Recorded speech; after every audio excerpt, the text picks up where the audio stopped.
인사드리겠습니다. 안녕하세요. 반갑습니다. 네. 이렇게 성도 집회로 모이게 됐는데요.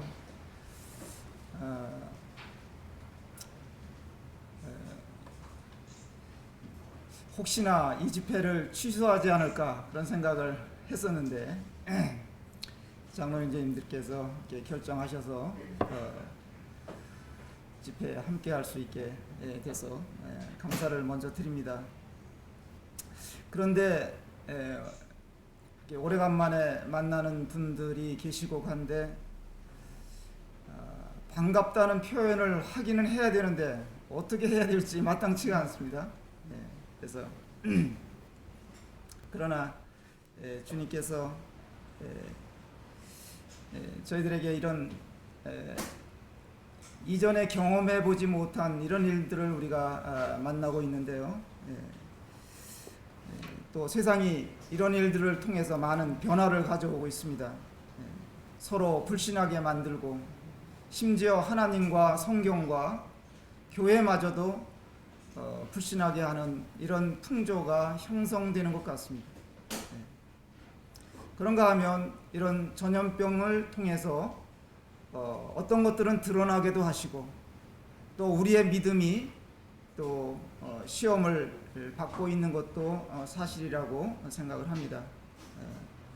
큰 이런 혼란과 소용돌이 속에서도 우리가 믿는 자로서 이 세상을 어떻게 살아가야 할 것인가 이런 것들을 생각해 보게 되는데, 정말 아까 기도하시는 내용을 들어봐도 그렇지만 사람들이 이런 작은 눈에 보이지 않는 그동안 눈에 보이지 않는 것들은 사람들이 불신하고 또 무시하고 살았습니다만은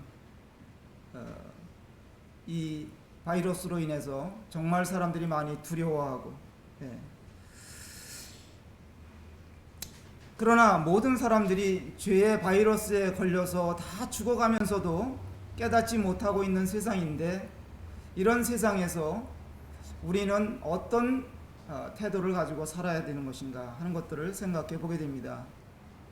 누가복음 18장 8절에 보면 인자가 올 때에 세상에서 믿음을 보겠느냐 하는 말씀이 있지 않습니까? 물론 이 말씀은 정말 당돌하게 저돌적으로 이렇게 간구하는 그런 여인의 그런 믿음의 기도, 그런 것들을 마지막 때에는 정말 보기가 어렵지 않느냐 하는 말씀일 테지만, 그러나 주님이 오시기 직전에는 정말 참 믿음을 보기가 어려운 시대다.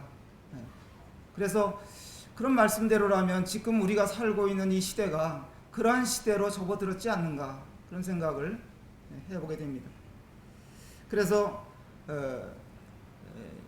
정말 위기라는 생각을 이렇게 평소에 해오게 되는 것입니다. 구원받는 성도들이, 구원받는 영혼들이 참 지극히 적어지고, 또 어떤 경우에 있어서는 믿음 생활 하던 사람들도 세상으로 흘러가는 일들이 비일비재한 이런 시대에 저희들이 살고 있습니다. 우리가 참 믿음으로 산다고 또 고백하고, 조금 전에 청년들이 특송을 해주셨는데 이 가사 내용을 보더라도 이것이 나의 간증이요, 이렇게 고백하면서 침례를 믿고 침례를 받고 시작했던 사람들이,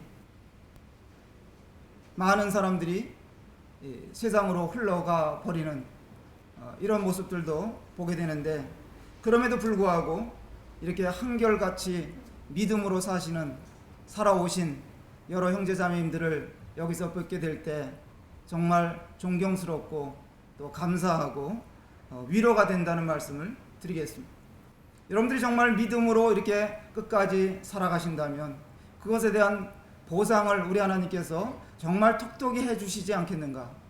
다른 것은 다 차지하더라도 이 믿음 하나만이라도 굳게 붙들고 살아간다면 그것이 여러분들에게 있어서 큰 하나님으로부터 이제 보상이 있으리라 이렇게 믿습니다.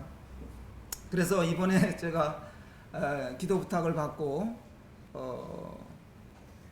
준비한 이 말씀이 믿음과 이 위기 시대를 살아가는 우리들에게 있어서 믿음과 소망과 사랑이라는 주제를 가지고 기도하면서 준비해 봤습니다.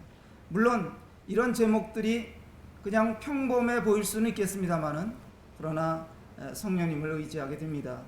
그래서 오늘 첫 시간에는 제가 히브리서 11장에서 말씀을 나누고자 합니다. 히브리서 11장을 열어주시면 고맙겠습니다.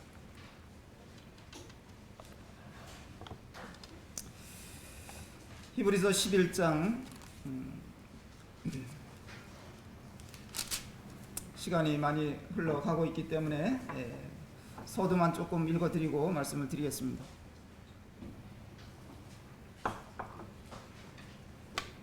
11장 1절에 보면 믿음은 바라는 것들의 실상이요 보이지 않는 것들의 증거니 선진들이 이로써 증거를 얻었느니라 하는 말씀이 나오면서 4절에는 믿음으로 아벨은, 또 5절에는 믿음으로 에녹은, 그리고 7절에는 믿음으로 노아는,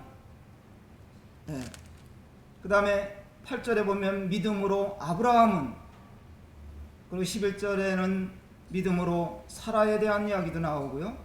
20절에 가보면 믿음으로 이삭은, 또 21절에 믿음으로 야곱은, 22절에 믿음으로 요셉은, 23절에 믿음으로 모세에 대한 이야기도 이어지고 있는 것입니다.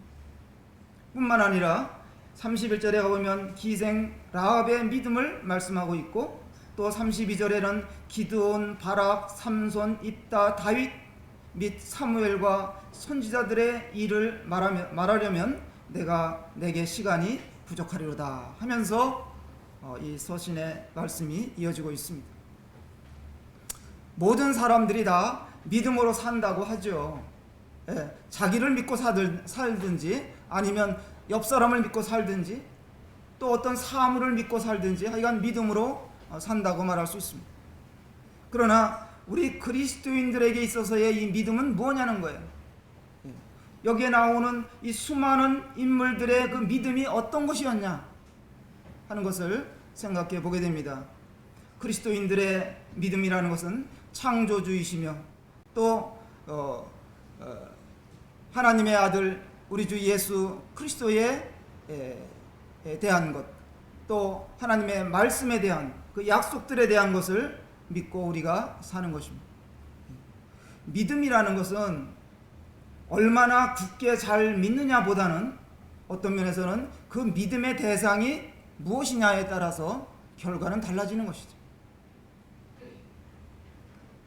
그래서 복음을 듣고 또 구원받고 이렇게 믿음으로 여러분들 삶을 살아오시는데 결코 들여다보면 순탄한 삶만은 아니라고 생각합니다.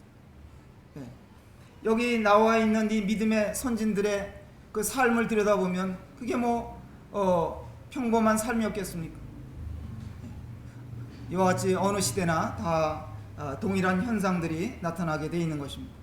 그래서 이 11장은 위기를 믿음으로 극복한 이런 사람들의 선진들의 이야기가 담겨져 있는 것입니다. 그래서 오늘날 우리들에게 적용하기도 안성맞춤인 말씀입니다. 하나님이 언제 제일 기뻐하실까? 우리 하나님이 언제 제일 기뻐하실 것 같습니까? 6절 말씀해 보시면 우리가 하나님을 믿을 때, 그래서 하나님을 믿어준 것만으로도 상을 준비하시는 분이 우리 하나님이세요. 저도 이제 경험하다 보니까, 살다 보니까 누군가가 내 말을 믿어주면 그게 기쁨이 되더라고요. 그게 고맙더라고요. 우리 하나님께서 우리를 보실 때 우리가 믿음으로 반응하게 될 때, 하나님의 말씀을 믿음으로 반응하게 될 때 우리 하나님께서 기뻐하신다 하는 것을 말씀드릴 수 있습니다. 그래서 여기 이 이 히브리서 말씀은 사실 누가 기록한 것인지 잘 알려져 있질 않아요. 알 수가 없습니다. 또 이 히브리서를 읽어보는 독자들이 누구인지에 대해서도 알 수가 없어요. 다만 유대교에 있다가 예수 그리스도에 대한 믿음을 가지고 나온 그런 믿는 사람들이 였다는 것만은 분명한 것 같습니다. 그래서 이게 예수님을 믿고 따르기 시작했는데 살다 보니까 그 시대의 배경으로 이렇게 볼 때 그 믿음으로 살기가 굉장히 어려웠던 것 같아요. 그래서 박해도 받기도 하고 또 믿는다고 조롱도 받고 사람들로부터 냉대를 받으니까 어떤 사람들은 이제 동요하기 시작했고, 그래서 내가 예수님을 끝까지 예수님을 믿고 따르기로 작정을 했지만 계속 이 길을 가기가 어렵다. 그래서 어떤 사람들은 돌아선 사람들도 있었던 것 같습니다. 그래서 이 히브리서에 보면 여기저기에 경고판이 붙어 있어요. 경고판 아시잖아요. 여기서 수영하지 마세요, 이런 경고라든지 여기 들어가지 마세요 하는 이런 경고판과 같은 것들이 여기 히브리서에 여기저기에 붙어 있어요. 예를 들어서 2장에 볼 것 같으면은 너희들이 흘러 떠내려갈까 염려한다, 그런 것에 대한 경고판이 붙어 있고요. 3장에 보면 또 너희 선진들이 광야에서 믿음으로 애굽을 떠나왔지만은 광야에서 불신을 보였고 원망을 했고, 그래서 광야에서 다 엎드러져 죽은 거 아니냐, 저들같이 너희들도 이게 불신하는 자들이 되지 말라 하는 경고판을 붙여놓고 있는 거예요. 그런가 하면 5장에 가서 보시면 5장에서는 믿기는 믿었는데 성장이 안 된 거예요. 그래서 늘 어린아이 상태로, 신앙적으로 어린아이 상태로 머물러 있는 자들에게 경고하는 거예요. 그래서는 안 된다, 더 성숙해 가야 된다, 이런 경고를 보내고 있고, 또 10장에 가서 보면 어떤 사람들은 배도의 길을 걸어간 이런 사람들에게 또 경고를 하고 있는 것을 볼 수 있습니다. 그래서 영적 성장을 이루지 못하면 미혹을 당하기가 쉽고, 그렇기 때문에 성장해야만이 우리 하나님께서 흡족해 하시고 우리도 안전하다 하는 것을 말하고 있는 거예요. 제가 한 10여 년 전에 미국에 갔었어요. 그거 갔다가 미국의 카나다와 국경에 거대한 폭포가 있습니다. 무슨 폭포일까요? 나야가, 아시는 나야가라 폭포가 있어요. 거길 구경 가자 갔습니다. 몇몇 분들하고 같이 갔는데, 미국에는 이제 5대호라는 게 있어요. 이 호수가, 큰 호수가 5개가 있단 말이에요. 카나다 국경 근처에. 그래서 이 슈페리어호 큰 호수가 있고, 그 다음에 미시간호가 있고, 그 다음에 휴런호가 있고, 이리호가 있고, 온타리오호가 있는데, 이 미시간호 같은 거는 뭐 한반도 이제 남한 땅덩어리가 들어갈 정도로 크다, 그런 얘기 들었어요. 뭐 바다 같죠. 그런데 그 나이아가라 폭포 앞에 구경 가서 우리 일행들이 나이아가라 하고 외쳐봤어요. 10년 전에. 그러니까 외국 사람들도 있다가 우리가 손 들고 나이아가라 외치니까 무슨 영문인지도 모르고 자기들도 따라서 막 나이아가라 외치는 사진이 저한테 있단 말이에요. 그런데 거기서 이제 들은 이야기가 있어요.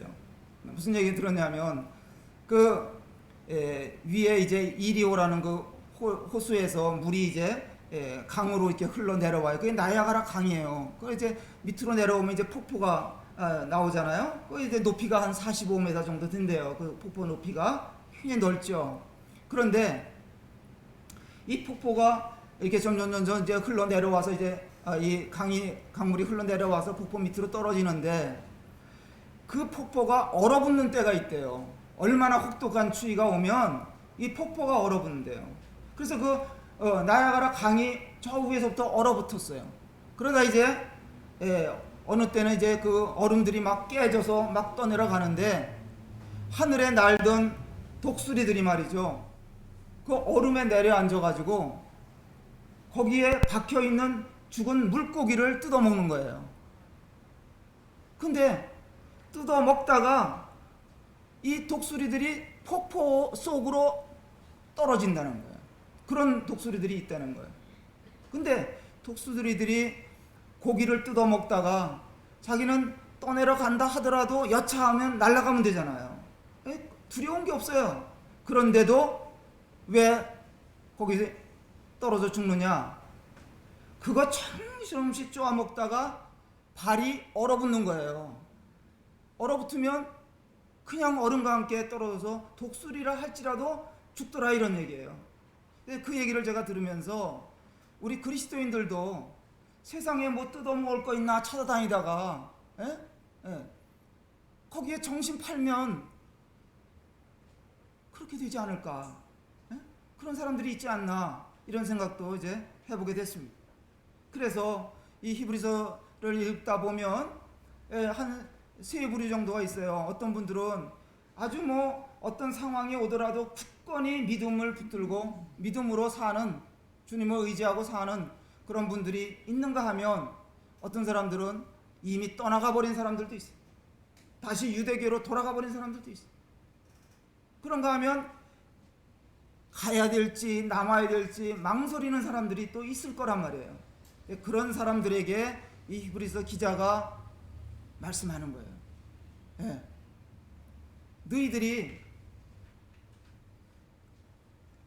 너희들이 위대하게 생각하는 선지자라든지 모세라든지 말이지, 천사라든지 이런 것들을 굉장히 너희들이 우러러하고 그들을 붙들고 살는지 모르지만은, 그런 것들보다 더 뛰어나신 분이 있는데 그것이 바로 너희들이 믿은 예수 그리스도다. 그런 모든 모세보다도 위대하시고 여호수아보다도 위대하시고 너희들이 믿는 예수님이 바로 그분이야. 그런 분이야. 창조주시오 하는 것을 이야기하는 것입니다.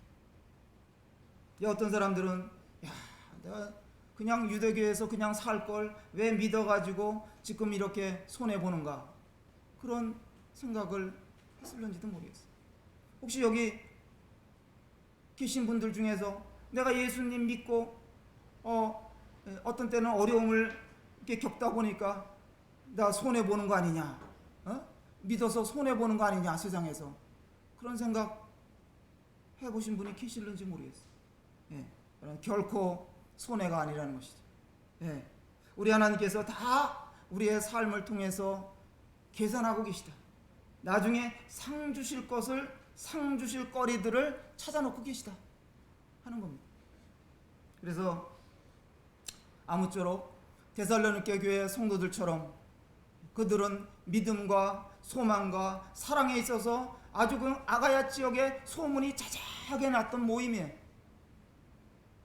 그들은 우상을 버리고 사시고 참되신 하나님을 섬기면서 주의 강림하심을 기다리면서 살았단 말이죠. 여러분들도 그런 삶을 끝까지 살아가시면 좋겠다 하는 말씀을 드리는 거예요. 이제 마라톤 선수라면 우리는 결승점을 앞에 놓고 있는 거예요. 제가 이렇게 뭐 서대문교회 제가 와볼 기회는 거의 없었죠. 옛날에 저쪽에 계실 적에 한번 주일날 방문한 적이 있는 기억이 있습니다. 그러나 여러분들을 이렇게 뵙게 될 때 이런 가운데서도 참 믿음으로 사신단 말이에요.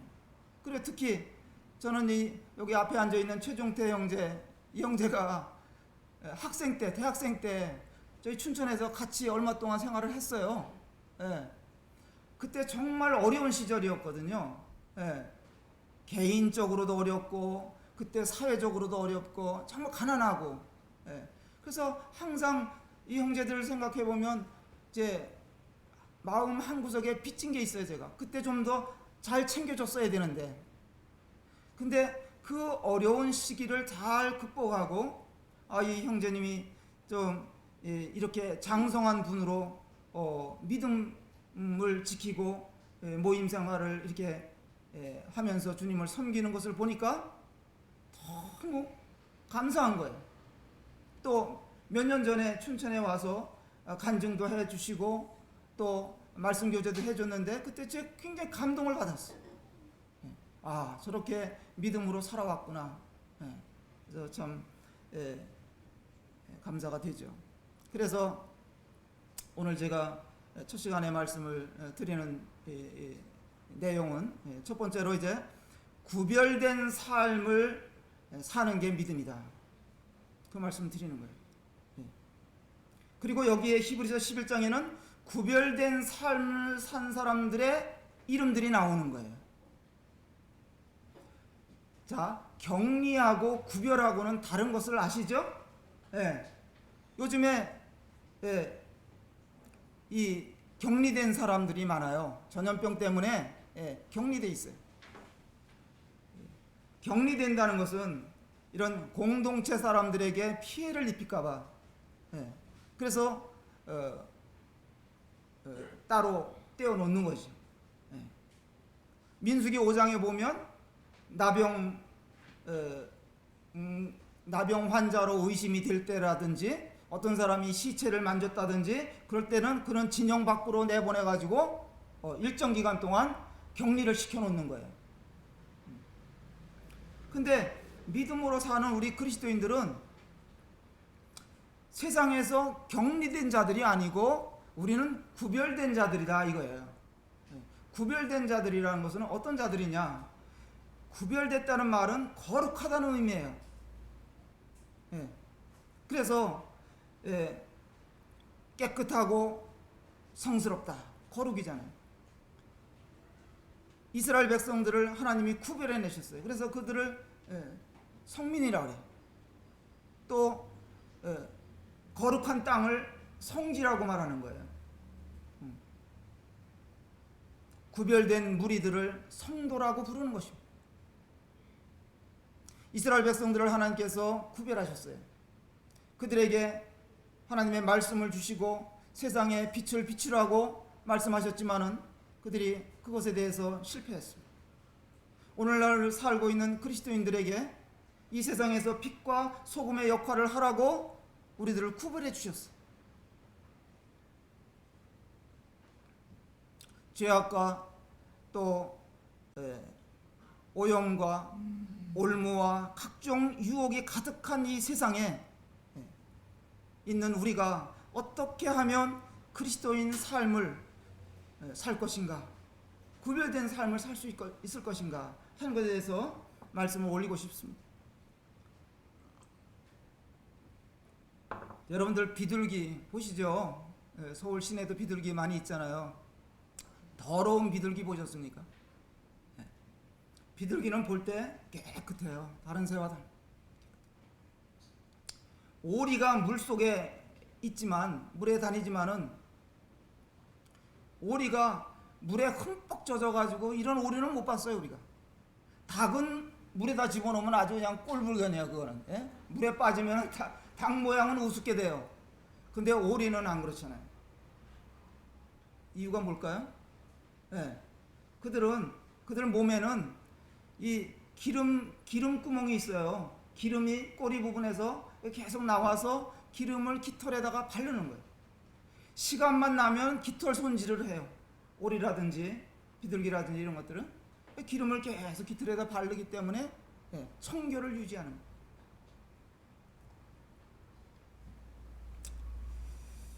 거예요.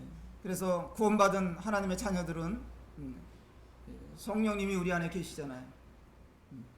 성령의 도우심을 받아서 또 하나님의 말씀으로 우리를 잘 간수해야 될 필요가 있는 것입니다.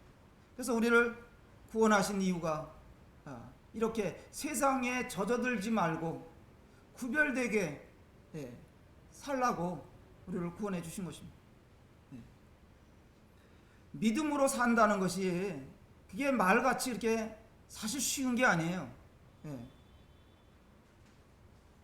때로는 믿음으로 살려면 여러분들은 대가를 지불하셔야 돼요. 여기 나오는 사람들이요, 다 그 대가를 지불했던 사람들 이름이 나오는 거예요.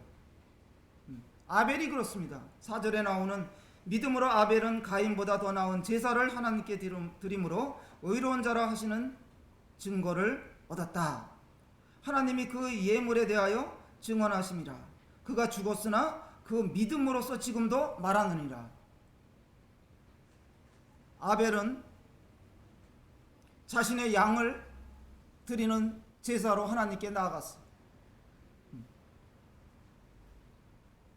그것은 온전한 제물로 자신을 드리신 우리 주 예수 그리스도를 여기서 제시하고 있다. 그는 제시했다. 이렇게 보여집니다. 그는 믿음 때문에 생명을 드린 거예요.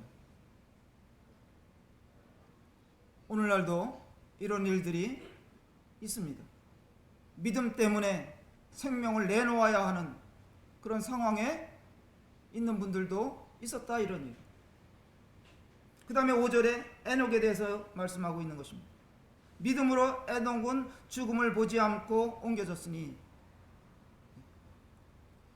하늘로 갈 때 죽음을 보지 않고 갔다. 그런데 이 에녹은 하나님과 동행한 인물이에요. 하나님을 기쁘시게 해드렸습니다. 에녹에 대한 기사가 성경에 많지가 않지요. 그러나 에녹은 끝까지 하나님과 동행했다.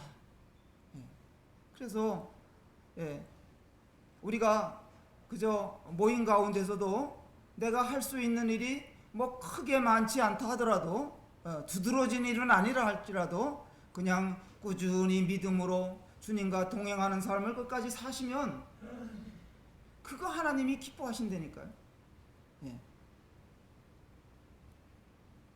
그게 하나님이 영광을 받으시는 거예요.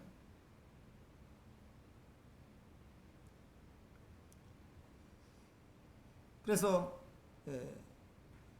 먼저는 하나님께 경배하는 삶, 그 다음에 하나님과 동행하는 삶, 이게 세트로 이루어질 때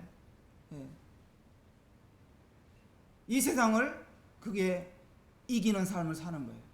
승리하는 삶을, 그런 자들이 승리하는 삶을 사는 것입니다. 자, 노아 얘기가 또 나오고 있습니다. 7절에 보면 믿음으로 노아는 아직 보이지 않는 일에 경고하심을 받아 경외함으로 방주를 준비했다. 그리고 그 집을 구원했다. 너무 유명한 이야기죠. 그는 결코 홍수를 본 적이 없는 시대에 살았고 그 시대 사람들에게 복음을 전했습니다. 세상에 죄가 관영하고 또 부패하고 포악할 대로 포악한, 어쩌면 우리 이 시대가 노아 시대 같다고 말들 많이 하지 않습니까? 사람들이 그렇게 포악해지는 거예요. 악을 선하다고 하고 선을 악이라고 주장하는 시대가 이 시대예요. 그것도 뻔뻔하게 사람들이 주장을 해요. 그런데 이 노아는 하나님의 경고하심을 받아가지고 앞으로 홍수로 세상을 멸망할 거다. 너 빨리 방주를 지어라. 그는 꾸준히 방주를 지으면서 사람들에게 증거했습니다. 일하면서 복음을 전하고 산다. 쉬운 일이 아니잖아요. 그래서 저는 직장생활 하는 분들을 존경하는 거예요. 저도 이제 직장생활 해봤거든요. 제가 춘천에 와서 춘천에서 이제 주님을 섬기고 교회 생활을 한 지가 40년 됐습니다. 40년 됐는데 처음에 10여 년 동안은 저도 직장 생활을 하면서 우리 전임 사역자가 없이 다 함께 직장일 하면서 복음 전하고 살았어. 그래서 교회 생활과 직장 생활을 겸하여서 신실하게 한다. 그건 평범한 일이 아닌 거예요, 사실은. 그래서 여기 직장 생활 하시면서 교회 생활 하시는 여러 형제자매님들, 참 주님이 귀하게 보신다 하는 말씀을 꼭 드리고 싶습니다. 그 다음에 아브라함 얘기 나오잖아요, 8절에. 예. 아브라함도 많은 사람들이 정말 잘 아는 인물이잖아요.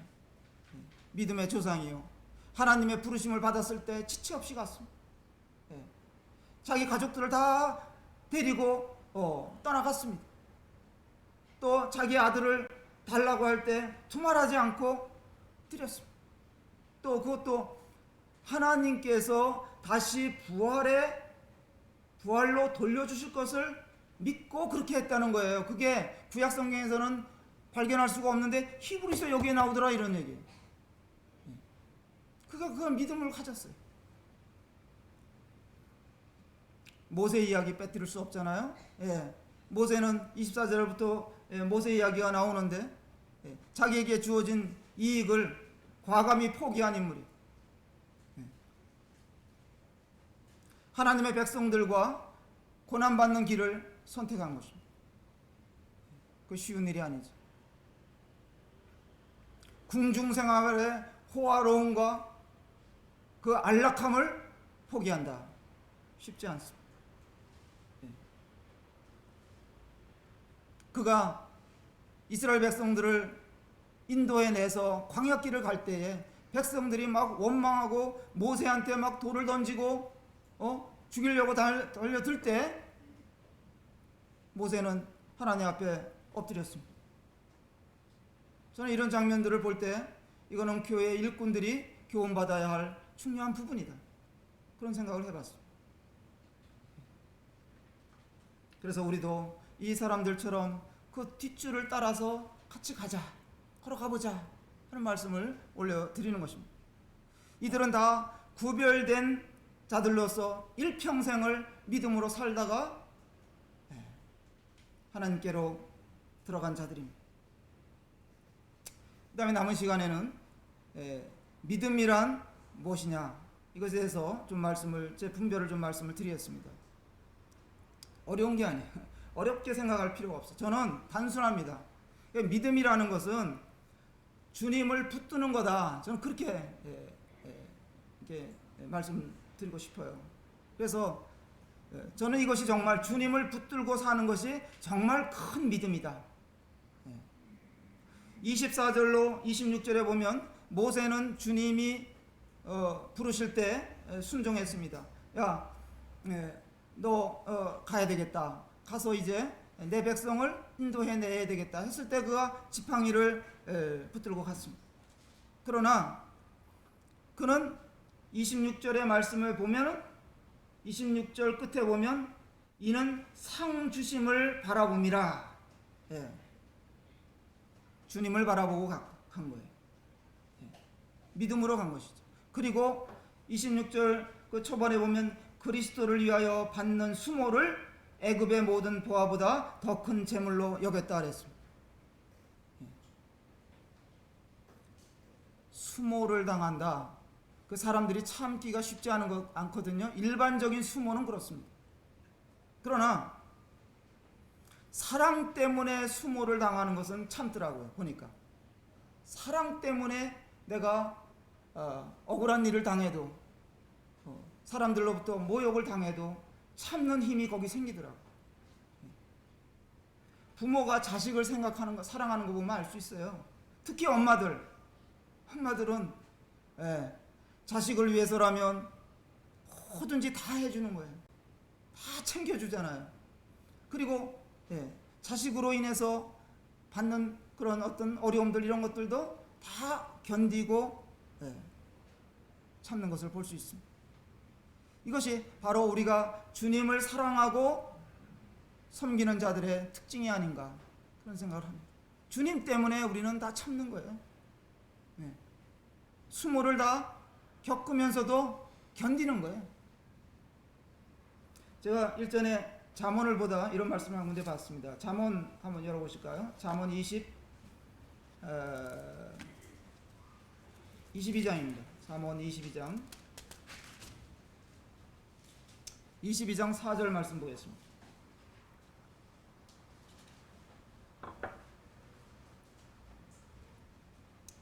겸손과 여호와를 경외함의 보상은 재물과 영광과 생명이니라. 이 말씀이 나오는데요.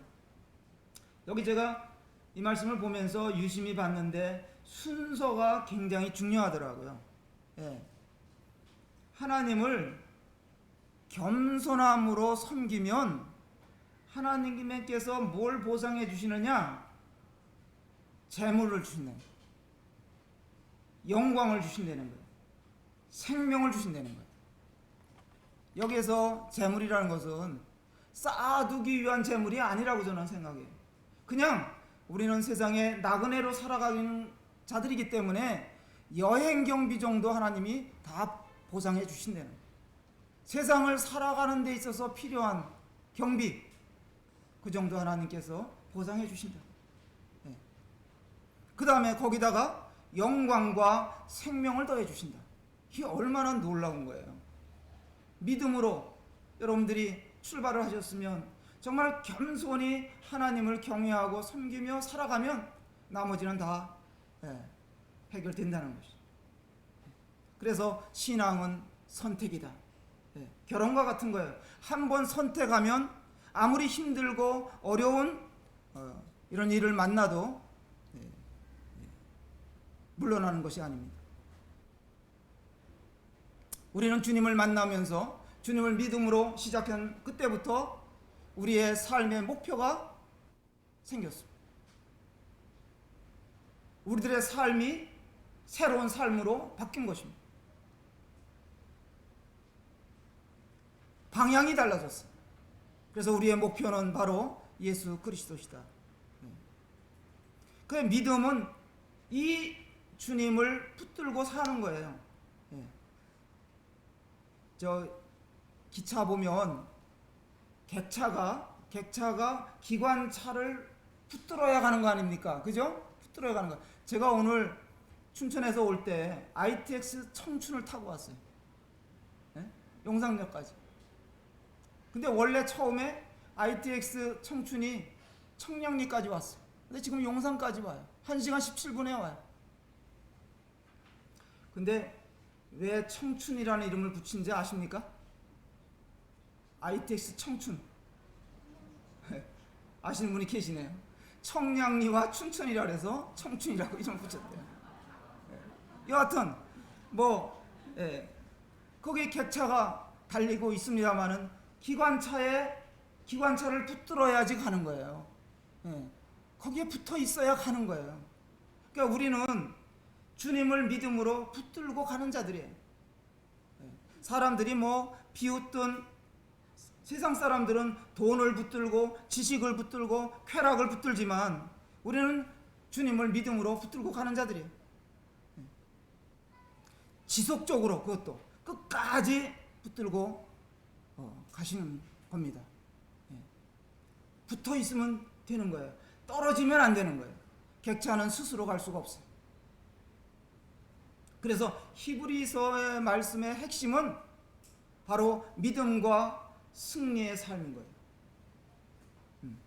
그에 대한 가르침이에요. 이 세상에 산다는 것은 우리가 매일매일 이기고 지는 게임을 하면서 사는 거예요. 사람들을 세상에서 이겨보려고 사는 거 아닙니까? 스포츠가 그렇지요. 정치가 그렇지요. 사업이 그렇습니다. 그래서 많은 사람들이 아마 게임에 몰두하고 사는지 모르겠어요. 이겨보려고. 게임에서나마 이겨보려고. 그래서 누구나 이겨보려고 각고의 노력을 다하고 삽니다.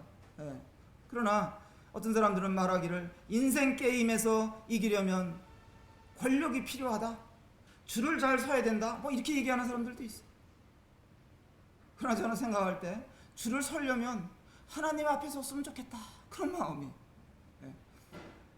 우리 주님께 줄을 서면 성공하는 것은 인생의 주인을 만나는 것이고 성공하는 것입니다. 근데 사람들은 보이는 것만 붙들려고 애를 쓰고, 이 세상 사람들의 특징이 뭐예요? 두려움이에요. 아까 얘기하셨잖아요. 두려움이에요.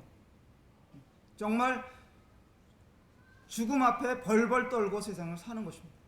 근데 주님을 붙들고 사는 사람들은 어떠한 난관이 와도 어려움이 와도 의연한 거예요. 제가 어느 책에서 이야기 하나 읽었어요. 경비행기가 날아가는데 경비행기에 사람이 4사람이 탔대요. 근데 경비행기가 가다가 엔진 고장이 일어난 거예요. 근데 그 경비행기에 사람은 4사람인데 낙하산은 3개밖에 없대요. 그러니까 조종사가 먼저 낙하산을 메고선 뛰어내리면서 나는 구조 신호를 보내야 되기 때문에, 구조 소식을 전해야 되기 때문에 내가 먼저 간다 하고 뛰어내린 거예요. 그 다음에 옆에 목사님이 있다가, 이제 그 책에서는 목사라고 안 하고 신부라고 그럽니다. 신부라는데 제가 이제 신부 얘기할 수는 없잖아요. 하여간 목사님이 내가 돌아봐야 할 교인들이 너무 많으니까 내가 먼저 가야 된다. 그런데 메고 뛰어내렸어요. 그러면 낙하산 몇 개 남았어요? 하나 남았잖아요. 근데 거기 할아버지 한 분이 계셨고 어린 소년이, 아주 어린 소년이, 꼬마 소년이 있었어요. 그래서 할아버지가, 얘야, 그 꼬마 소년이 그러는 거예요. 할아버지 뛰어내리세요 이제는. 그러는 거예요. 아니다. 나는 살마침 살았고 나는 예수님을 믿는 사람이야. 나는 이제 하나님 집에 들어가면 돼. 너가 가서 너가 뛰어내려라. 너도 꼭 예수님 믿어야 되고 훌륭한 사람이 되라. 너 뛰어내리라. 그러니까 이 꼬마가 하는 소리가, 할아버지 낙하산 2개 남았어요. 그러는 거예요. 뭔 소리야? 그랬더니 아까 목사님이 내 가방 메고 뛰어내렸다는 거예요. 에? 그러니까 어떤 상황이 오더라도 우리 그리스도인들은 죽음 앞에서도, 이 코로나 바이러스 앞에서도 정말 의연할 줄 알아야 되는 거예요. 물론 우리가 건강도 챙기고 모두 다 하는 건 사실이지만, 그러나 우리 중심에서는 나는 주님을 붙들고 사는 사람이야. 나는 갈 곳이 있는 사람이야. 그래서 의연하게 사시게 되기를 바라는 마음이 있습니다.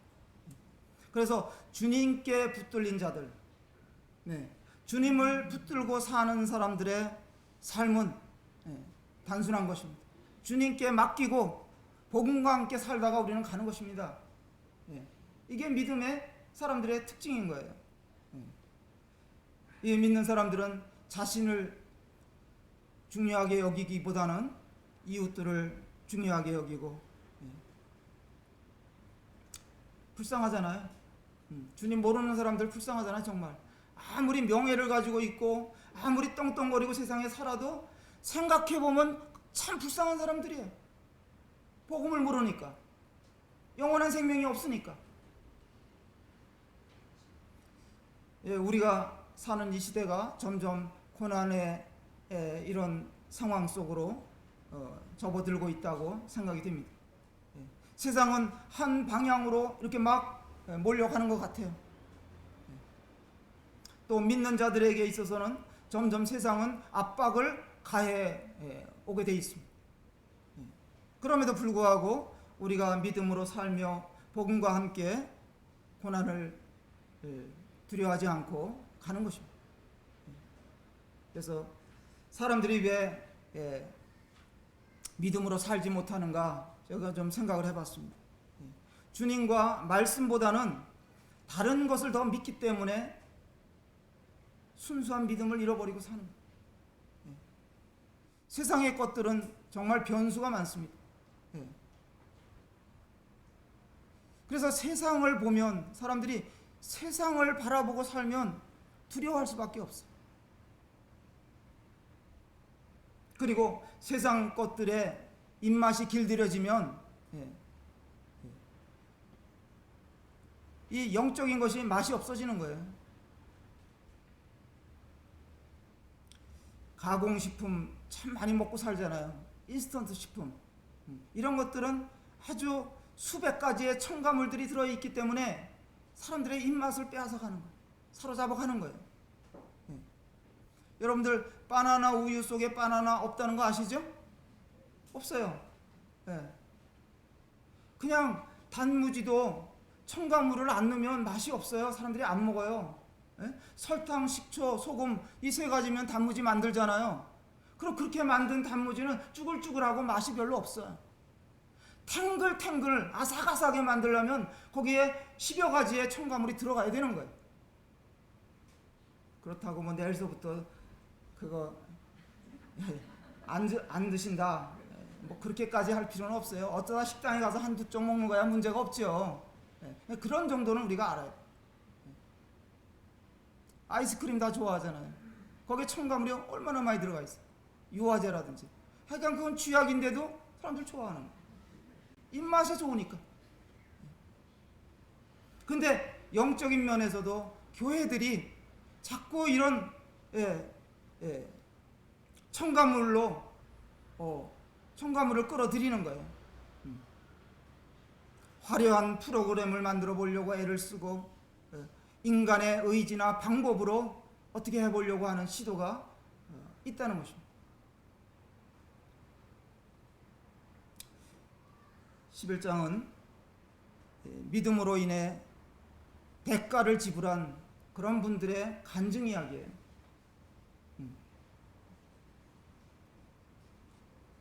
밤하늘을 보면 요즘에 저희 춘천에서 서울도 마찬가지겠죠. 코로나 이것 때문에 밤하늘에 별 보기가 너무 좋은 거예요. 네. 초롱초롱한 별들이 나가면 저는 이제 저녁에 주로 이제 저희 집 앞에 고수부지를 이제 걸을 때가 많은데 너무 별들이 초롱초롱해 많이 보이는 거예요. 그런데 세상에도 별들이 있단 말이에요. 하늘에서 내려다보면 세상에 별들이 있어요. 스타들이 있어요. 누구냐? 그리스도인들이에요. 하나님 눈에는 믿는 자들이 다 별들로 보이시는 거예요. 이 어두운 세상에 별들로 보시는 거예요. 여러분들이 스타세요. 하나님 눈에는. 기분 좋으세요? 위로가 되죠. 위로가 돼요. 그래서 구별된 삶을 산 믿음의 사람들의 단을 생각해 보면서 우리도 도전을 받게 되는 것입니다.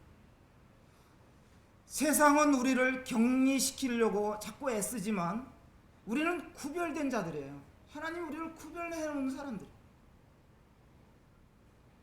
믿음이라는 것은 끝까지 주님을 붙들고 말씀을 붙들고 가는 것입니다. 이것이 승리의 길이고 승리의 삶입니다. 믿음이 세상을 이기는 유일한 길입니다. 이것을 여러분들은 실천하고 계시다고 믿고 또 이 히브리서 기자가 그렇게 믿음으로 사는 자들을 계속 격려한 것처럼 저도 오늘 저녁에 와서 뭐 이렇게 우리 형제자매님들을 격려드리고 싶은 마음에 온 것입니다. 끝까지 우리 함께 주님을 의지하고 붙들고 이 믿음을 가지고 살아갑시다. 기도하겠습니다.